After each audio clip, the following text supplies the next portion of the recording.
sa Miss Depris TV.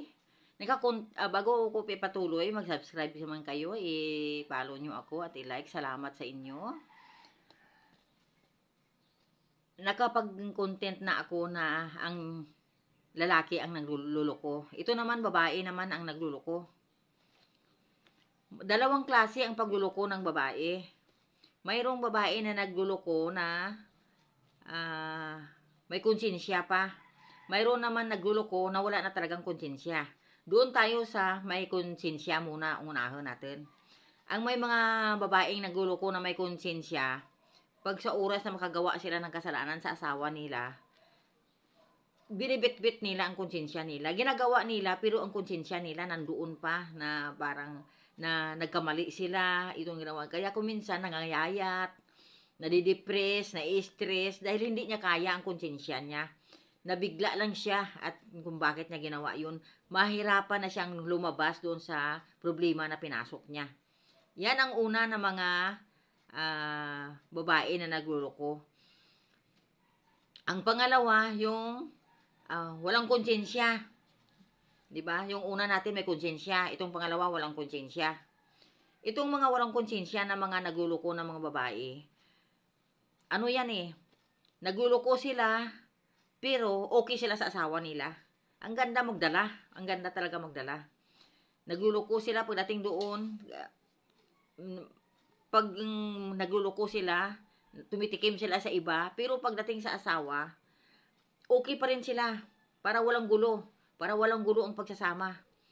Okay sila sa asawa nila. Yan ang mga babae na walang konsensya. Yan ang mga babae na ang galing magdala ng mga problema. Ang galing magdala ng mga panluloko nila. Pero bihira ka makakita ng ganyan. Bihira ka makakita ng mga ganyan na mga babae na nagluloko pero okay pa rin sila sa asawa nila. Kasi ang babae talaga na may konsensya, pag magloko yan, hindi na talaga yan, titirahin na ng konsensya yan, hindi talaga makatiis yan, sasabihin talaga sa asawa yan na nagloko sila, nabigla lang sila, kaya yun ang ginawa nila. Pero yung mga walang konsensya, okay lang. Okay lang yan. Magsama man sila ng asawa niya, magsama man sila ng kabit niya, magsama man sila ng lalaki niya, okay lang yan. Hindi sila tinatamaan ng konsensya niya. Yan yung mga matigas na. At saka, ang pinakamasama, yung sahod ng asawa niya, binibigay pa doon sa kabit niya. Yan ang pinakamasaklap. Kahit kanyang hanap buhay, kahit siya pang naghanap buhay, kung wala ka talagang konsensya, okay lang yan. Hindi ka natatamaan ng ganyan. Pero, hindi mo alam, pagdating ng araw, kawawa ka pala. Naubos mo na ang pera mo sa kabigay sa lalaki, na imbes kainin mo pa, ilagay mo sa kwan. Sa totoo lang talaga. Parang naranasan ko yan. Parang naranasan ko yan. Na kahit wala ka nang kainin, kahit gutom ka na, ipapadala mo pa. Bakit? Diba?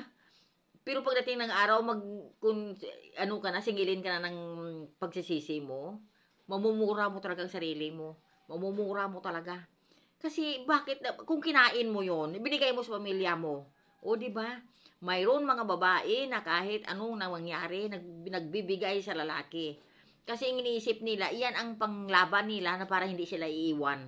Yan, na para lalo pa silang mahalin. Pero hindi nila alam na yung lalaki tumatawa. Kasi kung mahal ka ng lalaki, hindi sila maghingi ng pera. Sila ang magbibigay sa'yo.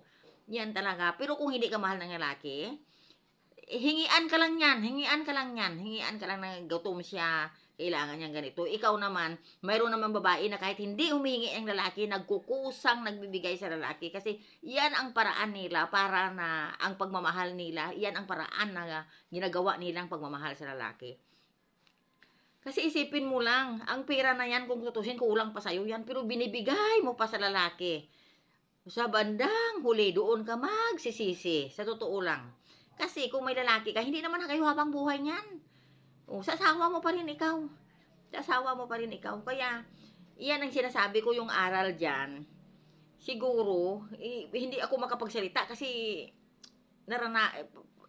naranasan ko rin yan Sabihin ko na sa inyo Naranasan ko na rin yan Maubos lang ang pera mo, pagdating ng araw na gusto mo na magbago, wala nang natira sa'yo. Yan. Wala nang natira sa'yo. Ubos na. Hindi magpanibago ka naman ngayon. Sino ang nahirapan? Sino ang ini-stress? Sino ang na-depress sa mga ganyang relasyon na ikaw ang nagbigay sa lalaki? Kasi, pag makakita ka ng pera, unahin mo talaga siya. Unahin mo talaga siya bigay sa'yo. Kaya sa totoo lang, hanggang dulo ng buhok ko, minumura ko. Minumura ko sarili ko na bakit ko nagawa yun. Kasi pag sa oras na umibig yung babae, para ng ulul. Ulul na yan. Hindi niya na naisip yung mga kung ano-ano pang kamalian sa ano niya, sa sarili niya. Kundi ang iniisip niya yung parang masaya siya, gatibok-tibok yung puso niya. Yan ang iniisip niya, masaya siya sa ginagawa niya. Bandang huli, pag magsisi na siya, wala na, ubos na, wala nang natira. O yan. Yun ang aral doon na pagdating ng araw, hindi pwede na kayo pa talaga.